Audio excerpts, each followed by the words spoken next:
no trip here in South Dakota would be complete without its most famous monument, Mount Rushmore National Memorial, which was completed in 1941, but as a side note, wasn't really officially dedicated by the government until 1991 when George H.W. Bush was in office. Took really more than really a long time to build, over almost 20 years, but it wasn't really the time it took to blast and carve out of the mountain here with the dynamite and the chiseling. It was just funding. So finally, by the time it was done in 1941, unfortunately, Borglum died, and his son Lincoln Borglum took over and finalized the overseeing, and was actually the first superintendent of the memorial itself.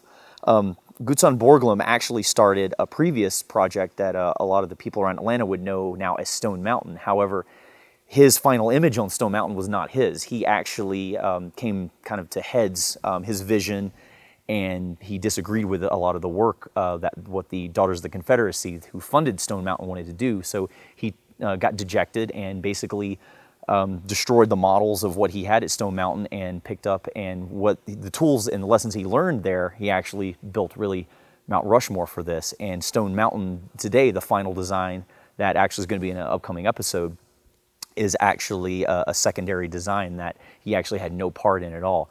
But with those lessons he learned, he built this monument.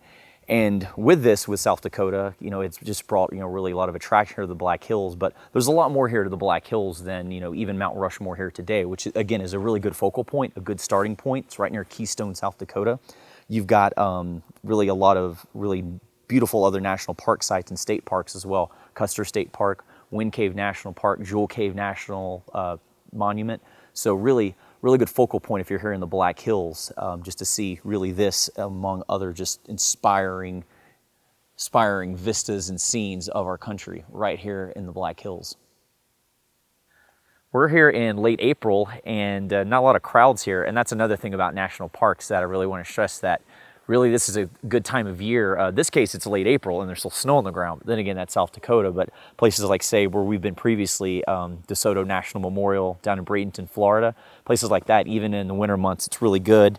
And you can not slide like I'm doing here. So yeah, it's not that busy, and probably for a good reason. So it's not creating a trip hazard. So it's worth the risk though, nonetheless. Now, building Mount Rushmore from the ground up started with an artist's eye, and where it started at was in the artist studio of Gutzon Borglum, and how he did that to really transfer the size of the small sculpture to really something on a massive scale was a pointing machine, and this is a 1:12 ratio model. He would have a plumb line go out, and really it was just measurements. And a lot of artists, especially even in the Renaissance, did ratios, usually with thumbs, or in my case, I do that personally with pencils, but he would get the ratio to transfer one size, in this case a sculpture, to something on a massive scale. And obviously, artists couldn't do this alone, so this exhibit also features a lot of things such as the workers, a lot of the machinery, and you'll get to see really a lot of just one-of-a-kind sculptures by the artist's original plaster models, as well as the machinery as well that helped build this, which started out with dynamite and just further continued on with a lot of other machines as well, further in the exhibit. But really, if you're coming to Rushmore, you need to really find out the story behind Mount Rushmore. You really need to come down to this exhibit first, because you really get to see how this was built from the granite face, from the ground up, pretty much almost literally. In the exhibit hall here, underneath the main entry level of Mount Rushmore, we saw this, which is Dwight Eisenhower visiting the Young Republican National Convention with the acting chairman at the time. So really, politics plays a good role in a lot of these national sites, obviously for Eisenhower. And for him, just for that reason, this really with politics and just this connection that I always stress a lot in the episodes. We were going to do, if you find on our site, we've actually got another episode dedicated to the Eisenhower Presidential Library and Museum in Abilene, Kansas. Just a little bit down the road, a couple states away. So it's just, again, that's that political connection, just all-around connection you'll see, and even here at Mount Rushmore.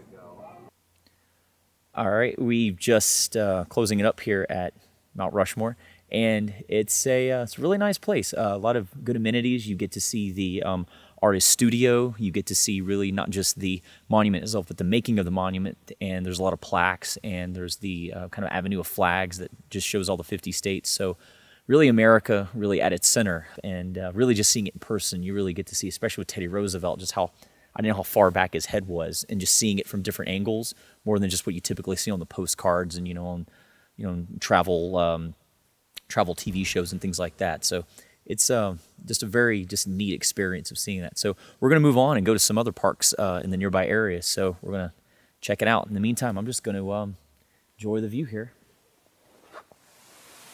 Thank you for watching the video, and always remember to subscribe to our channel to see more of these episodes, and also be sure to check us out on our website on roadtripstory.com. This has been Joseph Kaler. Behind the camera is James Romeo. We'll see you later.